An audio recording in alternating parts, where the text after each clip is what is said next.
Municipal commissioner గారికి, DE గారికి, ఇక్కడ ఉన్నటువంటి మున్సిపల్ ఉద్యోగులందరికీ, మీడియా ప్రతినిధులందరికీ కూడా పేరు పేరున నమస్కారం తెలియజేస్తాను.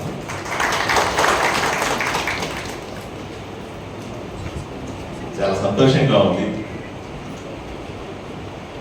మొదటిసారిగా నేను ఎమ్మెల్యే అయిన తర్వాత అతి కీలకమైనటువంటి మున్సిపల్ శాఖ కార్యాలయానికి రావచ్చి మనందరినీ కలుసుకోవడం, కొన్ని విషయాలు తెలుసుకోవడం,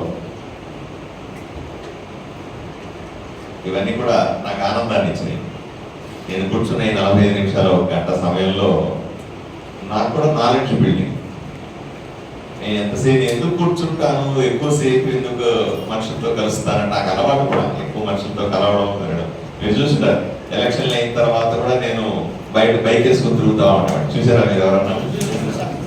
ఎందుకు చేస్తానంటే నాకు ఇష్టం. అంటే నాకు ప్రజల్లో ఉండడం అంటే ఇష్టం, ప్రజల్లో తిరగడం అంటే ఇష్టం, కొత్త విషయాలు తెలుసుకోవడం అంటే ఇష్టం, కొత్త విషయాలు నేర్చుకోవడం అంటే ఇష్టం.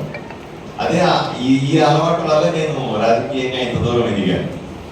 నేను భారతీయ జనతా పార్టీలో జాతీయ కార్యదర్శిగా జాతీయ స్థాయిలో పనిచేయడానికి ఇదే కారణమైంది. అన్ని రాష్ట్రాల్లో తిరిగేవాడిని. దాన్ని అలాగే మిగతా రాజకీయ పరిస్థితుల్లో కూడా చేసేవాడిని. అందువల్ల నాకు ఎవరిని కలిసినా ఏదో ఒకటి కొత్తగా నేర్చుకోవాలా. ఇప్పుడు తమ్ముడు చెప్తా ఉన్నాడు, సార్ చాలా టైం పడుతుంది అన్నాడు. ఏదో రోజు ఆయనకి ఫోన్ చేసి పిలిపించుకొని రాత్రంతా కూర్చొని 3:30 గంటలు 4 గంటలు నేర్చేసుకుంటా ఆయన చెప్పేదంతా కూడా. నాకు అట్లాంటి ఇంట్రెస్ట్. కాబట్టి మీతో కూర్చున్న ప్రతిసారి కూడా నేను కొంత నేర్చుకుంటున్నాను అని అనుకుంటాను. నేను ఇప్పుడు తమ్ముడు ఏం పేరున్నా రాజశేఖర్ రెడ్డి నాకు ఫోన్ చేసాడు సార్.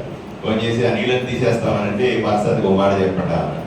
నేను చెప్పినా నేను రమ్మనంటే ఒకసారి అని చెప్పాను. ఒక విప్నా సార్ నేరుగా నన్ను అప్రోచ్ అయ్యాము. మధ్యలో ఎవరు అవసరం లేదు. ఏది చిన్న పెద్ద ఇన్స్ట్రక్షన్ అయినా సరే నువ్వు వస్తే నాకు కొన్ని విషయాలు చెప్తావు, నేను నీతో కొన్ని విషయాలు క్లారిఫై చేసుకుంటాను, ఇన్స్ట్రక్షన్ కూడా క్లీన్గా ఉంటుంది అని చెప్పాను. నేను మీ అందరికీ అదే రిక్వెస్ట్ చేస్తా ఉన్నా.